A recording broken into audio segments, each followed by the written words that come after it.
If a developer announces their intention to adapt to video games what is simultaneously a massive movie franchise and the croutons in the primordial soup of nerd culture, that developer should be treated the way one treats a man standing on the ledge of a tall building. Because that is a perfect storm of drama they're letting themselves in for. You'll have the movie people on one side concerned that you didn't render Gollum's left buttock in accordance with the style guide, and on the other the long-standing fanboys meaningfully sharpening an impractically large replica sword. It's like trying to put on an all-black nativity play for a fundamentalist Christian and a militant atheist, both holding megaphones. Oh, I forgot, we're also introducing original characters as we dramatise an as-yet unseen aspect of the canon. Jesus Christ, Monolith, don't you understand you have friends who care about you and want you to live and release Condemned 2 on Steam for fuck's sake? Anyway, after all that, Middle-earth Shadow of Mordor is quite good.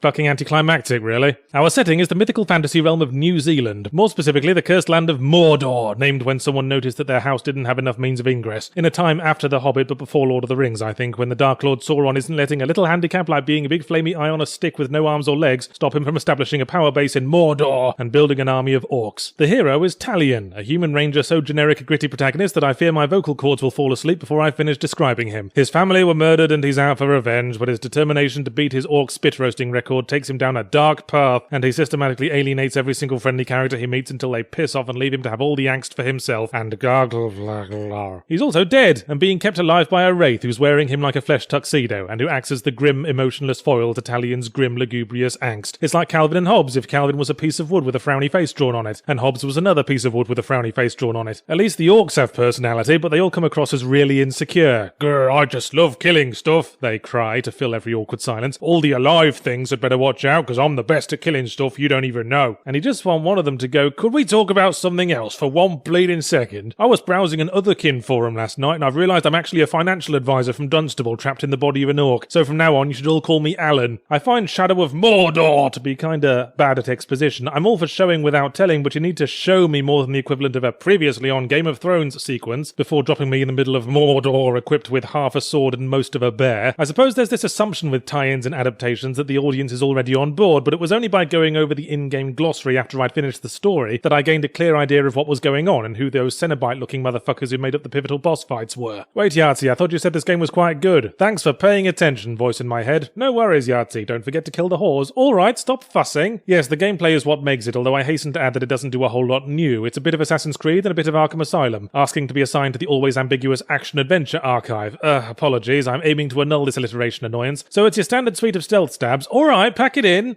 Combined with very Arkham Asylum-y counter-based combat against multiple attackers, the sandbox is a bit pokey, but is only as big as it needs to be, and avoids the problem of tedious commuting. I feel motivated to do side missions for the extra XP, because the upgrades actually make a difference, but you never feel overpowered throughout the campaign, as the orc population density is higher than that of cum stains on your grandma's parlour wall, and they can always overwhelm you with numbers, necessitating clever tactics. So yeah, it's almost nothing new, but regardless does everything right, and that's worth the golf clap. There is one new thing, though. The most powerful orcs in Mordor get to have unique names and special strengths and weaknesses that you learn from interrogating underlings, and knowing them is almost essential for taking them on. They also have a hierarchy, with war chiefs at the top and lesser captains competing to nosh their scaly bollocks for an advantage, and it's in a constant state of organic flux, with randomly generated captains randomly feuding and getting promoted up the ranks. Each time you die, your killer becomes a new captain, and everyone else reshuffles like a Labour cabinet with poor re-election prospects, and if you've made any kind of plans, then they're going to be taking a monkey wrench in uncomfortable places. Not only does this keep you invested in not being killed, blimey, that was a weird sentence, but it creates an environment for organic storytelling. Random Orc 75 kills you and becomes Jorge the crack sniffer, and now it's personal. You could track him down and stab him up, but then you find intel saying he's afraid of insects, so instead you wait till he's attending a family picnic, shoot down a wasp's nest, and laugh as he cacks his pants in front of his dad. This manages to out Assassin's Creed,